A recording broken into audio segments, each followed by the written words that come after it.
केसरी नंदन के मुख से माँ का उच्चारण सुनते ही अंजना भावुक हो गई।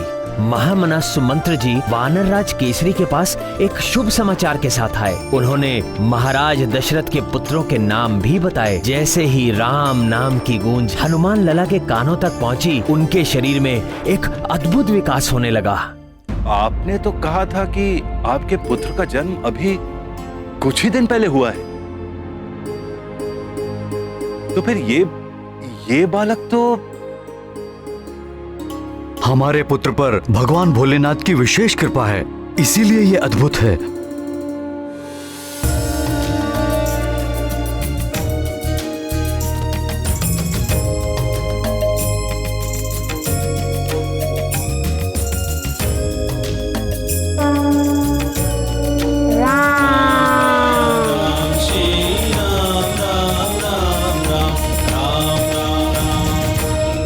जो ब्रह्मांड के कण कण में रम रहा, उस परम तत्व अर्थात हमारे स्वामी का एक नाम ये भी है, राम। गुरुदेव ब्रह्मश्री वशिष्ठ ने मुझे ये राम नाम देकर सबसे बड़ा लोकहित का कार्य किया है।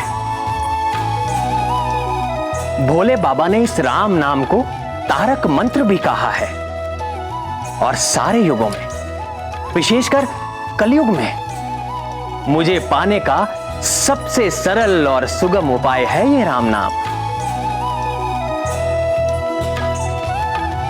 नाम की महिमा अपार है। एक और प्रिय हनुमान राम नाम में मग्न होकर समाधिस्थ हो गए और दूसरी ओर वाली अपने ही दिए हुए नाम मरकट से ऐसा चिपका कि दिन रात उसी के चिंतन में रहने लगा।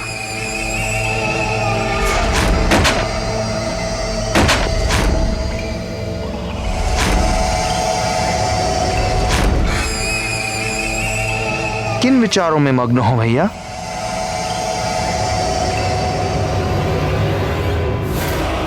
इतने छोटे शिशु में कैसा अपार बल है, कहां से पा गया इतना बल? स्मरण कीजिए, कैसे उस दिन वो उस भारी गदा को उठाकर पुष्प के समान उछाल रहा था।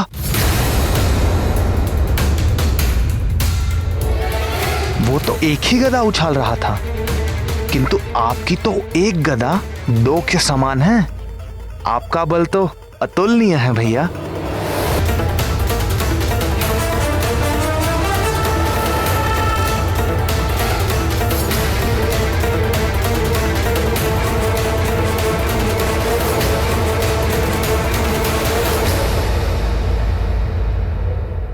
पर फिर भी ना भैया, मुझे लगता है हमें वापस सोच विचार कर वापस कोई योजना बनानी चाहिए।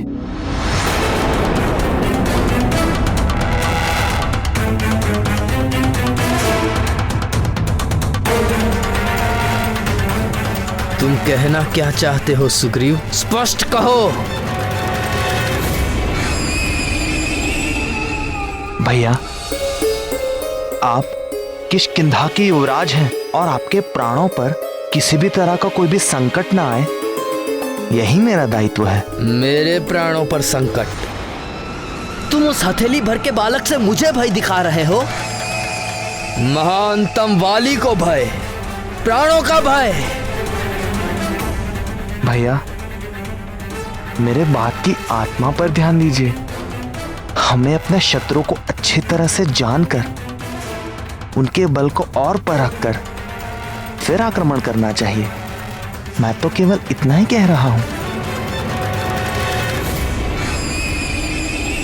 अग्रज कौन?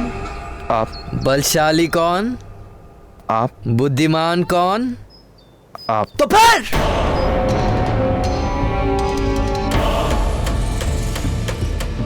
मैं महानतम बहुत अच्छी तरह जानता हूं कि किसी भी शत्रु को दुर्बल नहीं समझना चाहिए।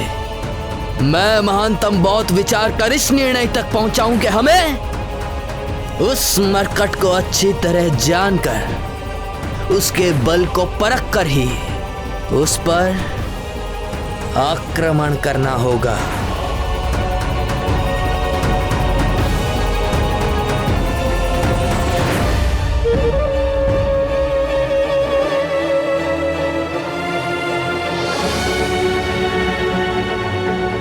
कितना अद्भुत संयोग है वाली भैया। आप आखिर वही निर्णय पर आए जिसकी ओर मैं संकेत कर रहा था। और जब हम कंचनाप को और जानेंगे, निश्चित वाली भैया आप भी उसकी मोहिनी मुस्कान की जाल में पड़ ही जाएंगे और आपका हृदय भी द्वेष से दहकने से विपरीत प्रेम से छलकने लगेगा।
क्या सोच रहे हैं हृदयनाथ?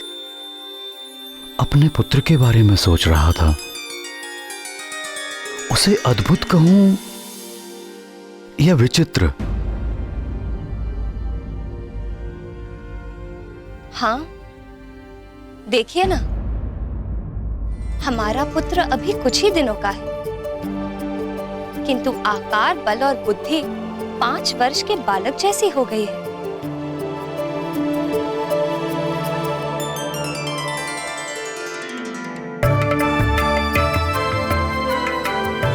अरे हाँ, ये बताइए, सुमंत्र जी ने क्या नाम बताए थे महाराज दशरथ के राजकुमारों के?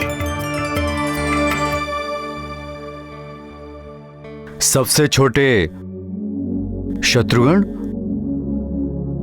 फिर लक्ष्मण, फिर भरत और सबसे बड़े पुत्र का नाम राम। राम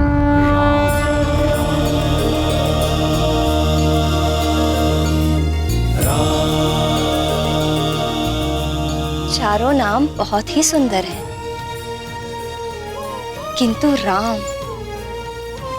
यह नाम कितना मधुर, शांतिदायक और सुखद है। तुम ठीक कह रही हो प्रिय। कितनी शीतलता है इस नाम में, राम।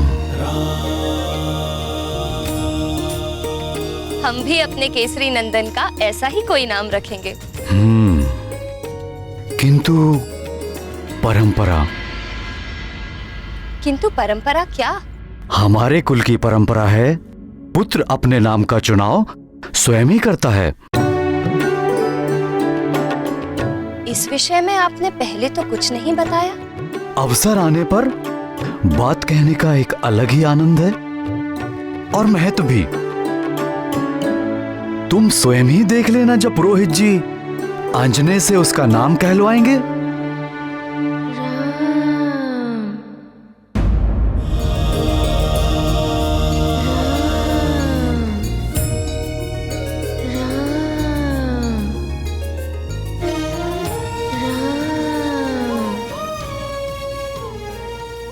प्राणवल्लभ, क्या आपको भी यह सुर सुनाई दे रहा है? हाँ, कोई राम नाम का जाप कर रहा है।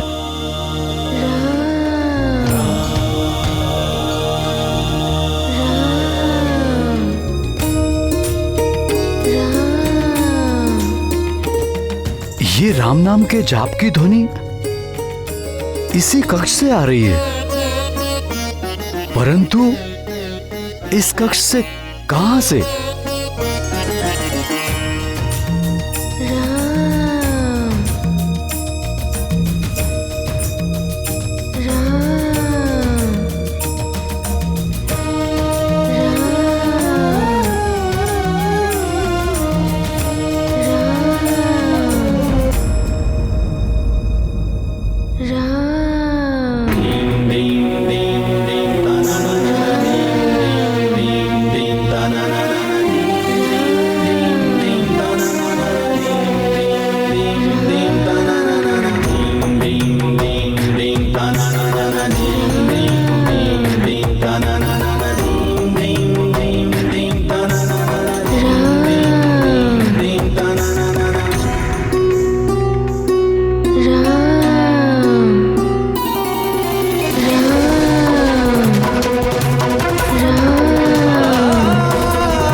जाप इसकी सांसों में चल रहा है।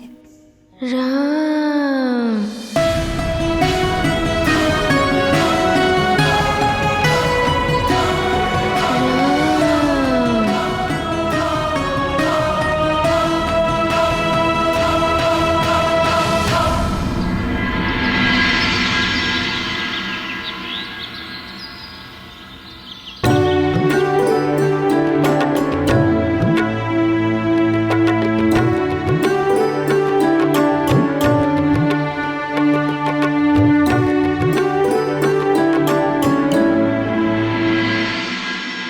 किस विचार में डूबे हैं आर्यपुत्र?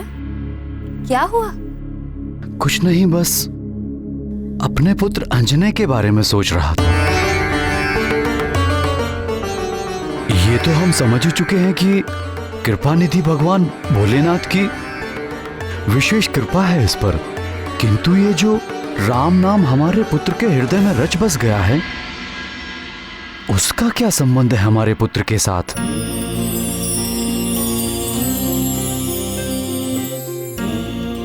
देखो, नींद में भी राम नाम सुनकर कैसे आनंदित हो रहा है।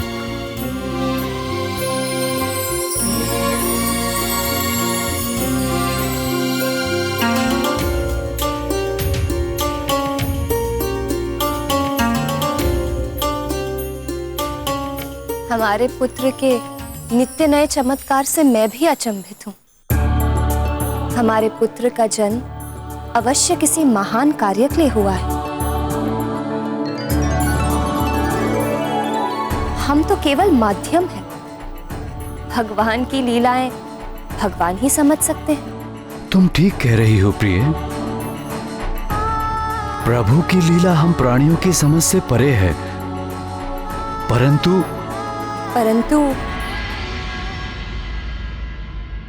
क्षमा कीजिए आर्यपुत्र, आप पिता पुत्र के चक्कर में मेरी पूजा में विलंब हो गया।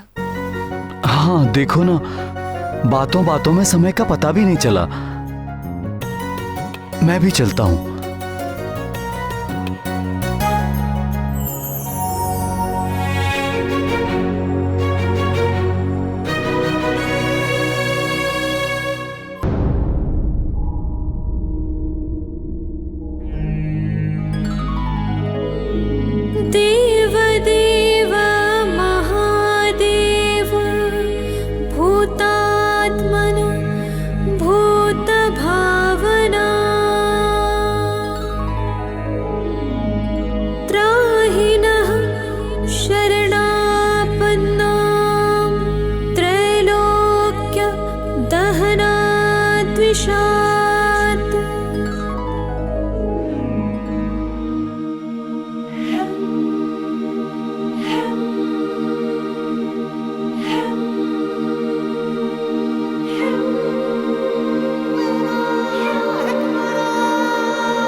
सवेरे सवेरे कहाँ जा रहे हो?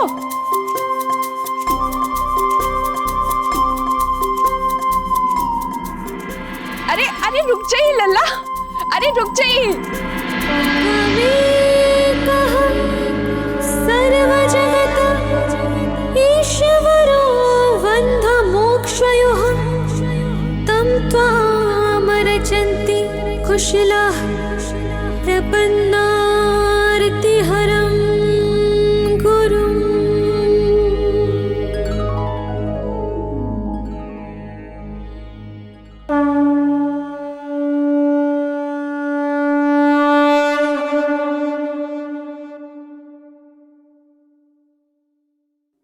आंजने को आने दीजिए दाई माँ। बिना इधर देखे महारानी को कैसे पता चल गया कि माँ हूं मैं इसकी, और एक माँ मन की आंखों से सब देख लेती है।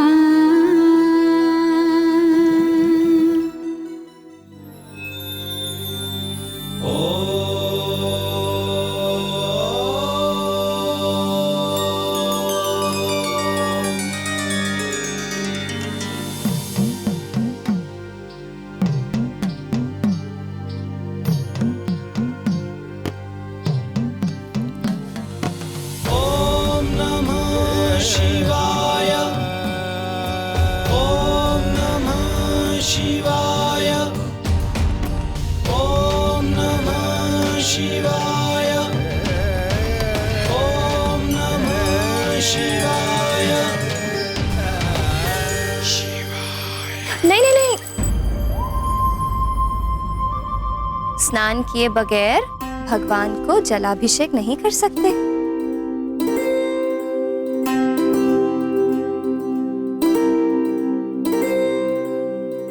क्यों माँ?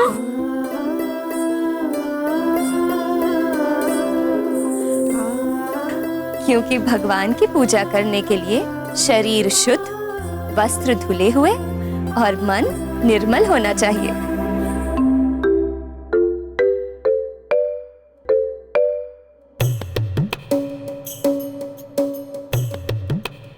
बच्चों का मन सदैव ही निर्मल होता है, चाहे वो कितने ही नटखट क्यों ना हो।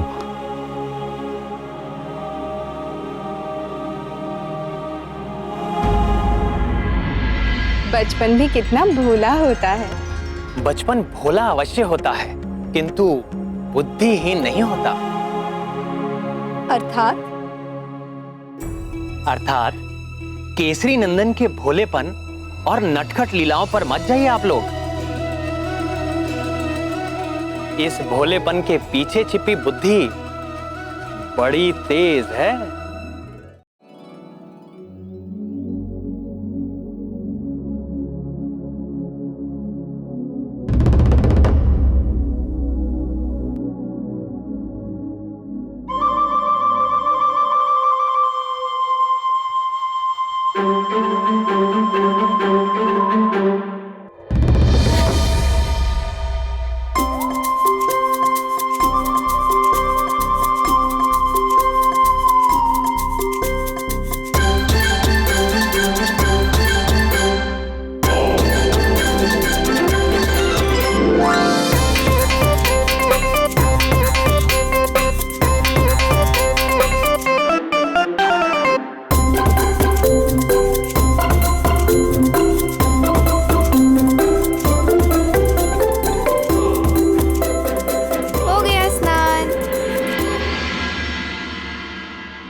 ये क्या किया?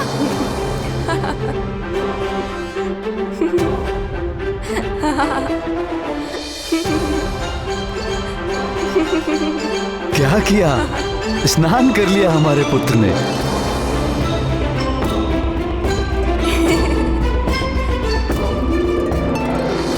माँ, लोटा दो ना, जल अभिषेक करना है। दो ना माँ।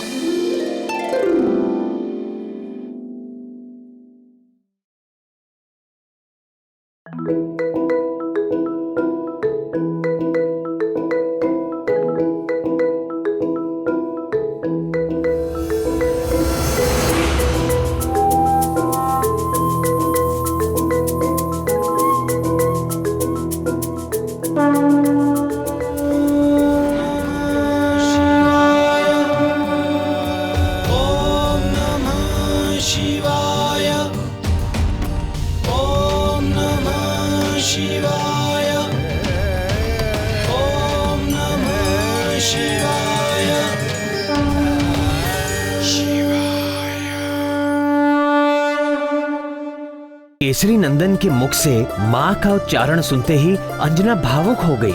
महामना सुमंत्र जी वानरराज केसरी के पास एक शुभ समाचार के साथ आए। उन्होंने महाराज दशरथ के पुत्रों के नाम भी बताए। जैसे ही राम नाम की गूंज हनुमान लला के कानों तक पहुंची, उनके शरीर में एक अद्भुत विकास होने लगा। आपने तो कहा था कि आपके पुत्र का जन्म अभी कुछ ही दिन पहले हुआ है, तो फिर ये बालक तो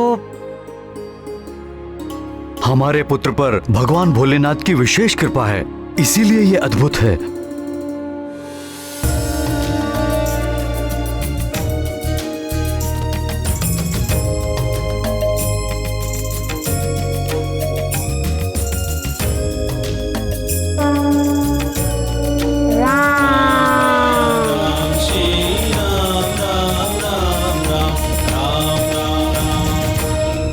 जो ब्रह्मांड के कण कण में रम रहा, उस परम तत्व अर्थात हमारे स्वामी का एक नाम ये भी है, राम।